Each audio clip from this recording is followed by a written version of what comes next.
Shinobi, कैसे हो आप सब? आज की कहानी शुरू करने से पहले जरा एक पल रुक कर सोचो, अगर वही नारुतो जिसे दुनिया ने कमजोर समझा, जिसे सबने नजरअंदाज किया, अगर उसी नारुतो के पास ऐसी आंखें होती जो सब कुछ देख सकती, न सिर्फ सामने बल्कि इरादे, खतरे और वो सच भी जो आम नजरों से हमेशा छुपा रहता है। अब सोचो, what if Naruto has Gojo eyes, ऐसी आंखें जो परसेप्शन को लिमिट नहीं करती बल्कि रियलिटी को पील कर देती हैं, मूवमेंट से पहले इंटेंट पढ़ लेती हैं, अटैक से पहले डेंजर महसूस कर लेती हैं। पर ये ताकत ब्लेसिंग नहीं थी, ये एक बोझ भी थी। जब दुनिया सो रही होती है, नारुतो तब भी सब महसूस कर रहा होता है, हर मौजूदगी, हर निगाह, हर छुपा हुआ डर। इसीलिए उसकी आंखों पर हमेशा एक ब्लाइंड फोल्ड है, छुपाने के लिए नहीं, खुद को संभालने के लिए। ये कहानी है उस नारुतो की जो लाउड नहीं, शार्प है, जो रेकलेस नहीं, कैलकुलेटेड है, जो अकेला इसीलिए नहीं है क्योंकि वो नफरत किया गया, बल्कि इसलिए क्योंकि वो ज्यादा देखता है। आज से आप देखोगे नारुतो की एक अलग जर्नी, एक ऐसा रास्ता जहां ताकत चीखती नहीं, खामोशी में काम करती है। तो तैयार हो जाओ शिनोबी, क्योंकि ये कोई आम व्हाट इफ नहीं है, ये है what if Naruto was born with Gojo eyes. यह एक ठंडी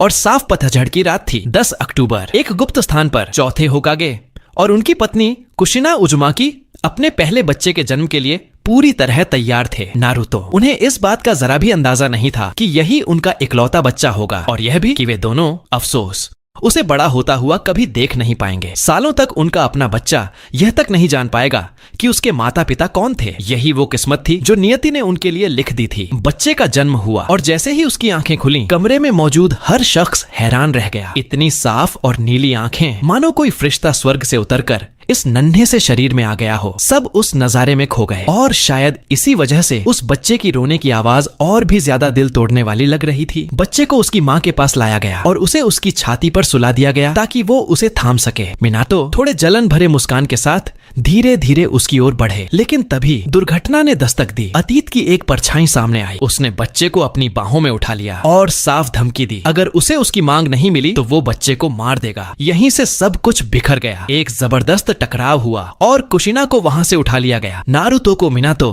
अपने साथ ले गए गांव की सीमा से बाहर एक छोटे से कॉटेज में। वहां उसे बिस्तर पर लिटा दिया गया। जन्म की पूरी प्रक्रिया ने उस मासूम से बच्चे की सारी ऊर्जा खींच ली थी। वो गहरी नींद में था। उसे इस बात का जरा भी एहसास नहीं था कि उसके घर के बाहर कितनी भयानक घटनाएं घट रही थीं। गांव में लोग मर रहे थे। मिनातो को इसे रोकना ही था। कुछ ही देर बाद उसी बिस्तर पर एक और शरीर लाया गया। ये कुशिना थी। उसे बचा लिया गया था, लेकिन उसकी हालत बेहद नाजुक थी। नारुतो ने ये सब महसूस नहीं किया। वो अब भी उस मासूम नींद में डूबा हुआ था, बिल्कुल बेखबर उन पहाड़ों के पार मच रही तबाही से और अपने माता पिता की हालत से। नारुतो, कुशिना ने धीमी आवाज में कहा और उसे अपने और करीब खींच लिया। इतनी कम उम्र में भी नारुतो ने उसकी बेचैनी महसूस कर ली। उसके मन में एक मासूम सा ख्याल आया, उसे ठंड लग रही है, मुझे भी ठंड लग रही है। वो उदास क्यों है? जन्म के तुरंत बाद ही अपनी आंखों की क्षमता के जरिए नारुतो भावनाओं को महसूस कर पा रहा था। सच ये था कि कुशिना मर रही थी और वो ये जानती थी कि वो नारुतो को बड़ा होते हुए नहीं देख पाएगी। वो ये भी जानती थी कि गांव में जिन लोगों से वो प्यार करती थी वो उसकी वजह से तकलीफ में थे। कम से कम ऐसा उसे लगता था। उसकी नजर में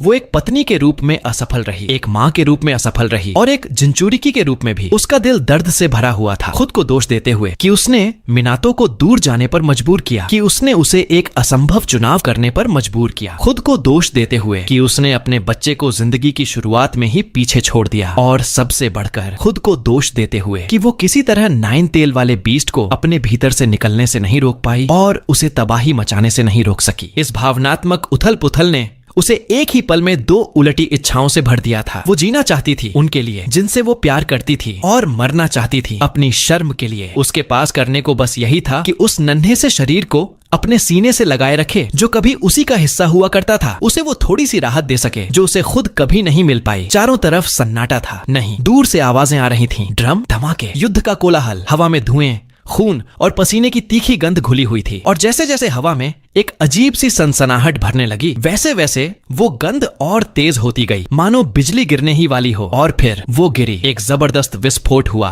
जिसने पूरा घर उड़ा दिया। मिनातो ने एक बेहद कठिन फैसला लिया था। उसने टेल वाले बीस्ट को वापस उसी घर में टेलीपोर्ट कर दिया। घर तबाह हो गया, हर चीज बिखर चुकी थी। माँ की इंस्टिंक्ट में कुशिना ने अपने पूरे शरीर से नारुतो को ढक लिया ताकि उसे झटका न लगे।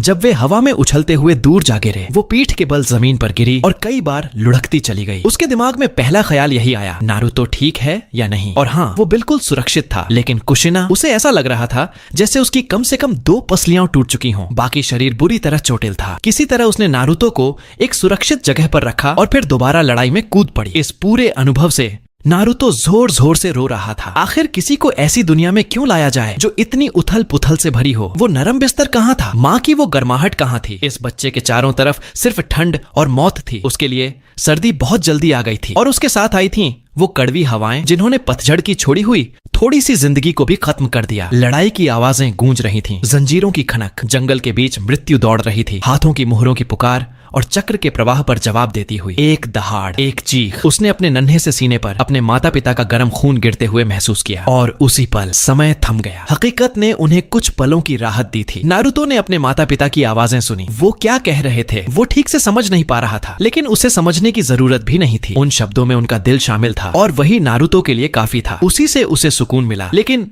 ये पल हमेशा नहीं रह सकता था। समय दोबारा चल पड़ा और अचानक नारुतो को ऐसा महसूस हुआ मानो किसी ने उसके पेट में जोर से मुक्का मारा हो। एक भयानक भूखी शक्ति उसके शरीर में घुस रही थी। एक ऐसी शक्ति जो उसे अंदर से चीर देना चाहती थी। लेकिन उसकी आत्मा के भीतर 2 रोशनियां चमकी और उन दोनों के बीच एक दूसरी छोटी सी जंग छिड़ गई। एक रोशनी उस बीस्ट पर कब्जा बच्चे के हाथों में सौंपना चाहती थी। विनाश के पिंजरे की चाबी उस नन्हे हाथ में थमा देना चाहती थी। और उसी के साथ दुनिया फिर से संतुलन में आ गई। संतुलन, वो अवस्था जहां सब कुछ अपनी जगह लौट रहा था। और अब जब सांस लेने का वक्त था तो रोने का भी वक्त था। पहाड़ों के पार बिना बच्चों की माओं और बिना माओं के बच्चों की चीखें गूंज रही थीं। शिनोबी की आवाजें, दर्द। यही इस दुनिया ने नारुतो को सिखाना शुरू किया था। माँ के गर्भ से निकलते ही वो जिंदगी का सबसे कठिन सबक सीख रहा था। और अफसोस की बात ये थी कि ये तो बस शुरुआत थी। कुछ समय बाद हिरुजेन उस बच्चे तक पहुंचे। उन्होंने उसे अपनी बाहों में उठा लिया। कुशिना उजुमाकी और चौथे होकागे का बेटा, महान मिनातो नामिकाजे की संतान। वो इतना कमजोर था कि अब उनकी बाहों में कांप भी नहीं पा रहा था। उसे मदद चाहिए थी तुरंत। और इसी इरादे से वो उसे कोनोहा अस्पताल ले गए ताकि वो आराम कर सके। उसके माता पिता से ये वादा करते हुए कि वो नारुतो को गलियों में मरने के लिए नहीं छोड़ेंगे। और उन्होंने वही किया, न ज्यादा न कम।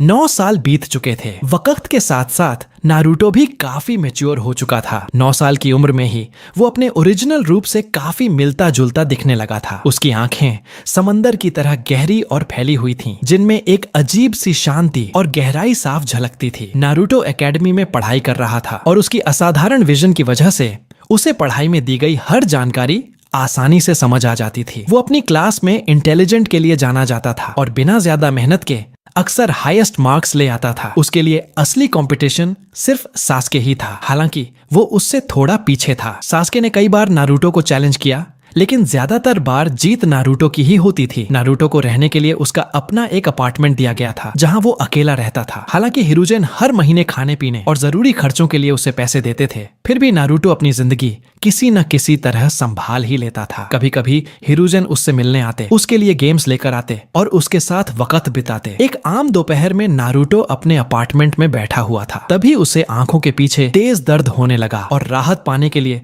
उसने अपनी आंखों पर एक गीला कपड़ा रख दिया। उसने हिरुजेन से संपर्क किया और अपनी हालत के बारे में बताया। हिरुजेन ने उसे भरोसा दिलाया कि वो खुद आकर उसे देखेंगे। जब वो नारुतो के अपार्टमेंट पहुंचे तो सबसे पहले पूछा कि उसे क्या तकलीफ है। नारुतो ने कहा कि उसका सिर दर्द कर रहा है और उसकी आंखों में जलन हो रही है। उसके चेहरे पर एक गीला गर्म कपड़ा रखा हुआ था। हिरुजेन जैसे ही बैठने लगे, नारुतो ने अचानक कहा, रुकिए। एक पल का सन्नाटा छा गया। फिर उसने कमरे के दूसरे कोने की ओर इशारा किया। उस कुर्सी पर बैठिए। इस वाली की एक टांग खराब है, अगर कोई बड़ा उस पर बैठा तो टूट जाएगी। हिरुजेन ने ध्यान से उस कुर्सी को देखा। वाकई उसकी हालत ठीक नहीं थी। तुम्हें ये कैसे पता? उन्होंने पूछा। नारुतो ने कंधे उचका दिए। जिस तरह आपको पता चलता है, मैं देख रहा हूँ। हिरुजेन थोड़े उलझ गए। रुको, तुम मुझे अभी देख सकते हो? नारुतो ने सिर हिला दिया। हिरुजेन ने धीरे धीरे अपनी टोपी घुमा दी। अगर ऐसा है तो बताओ, मेरे पहनावे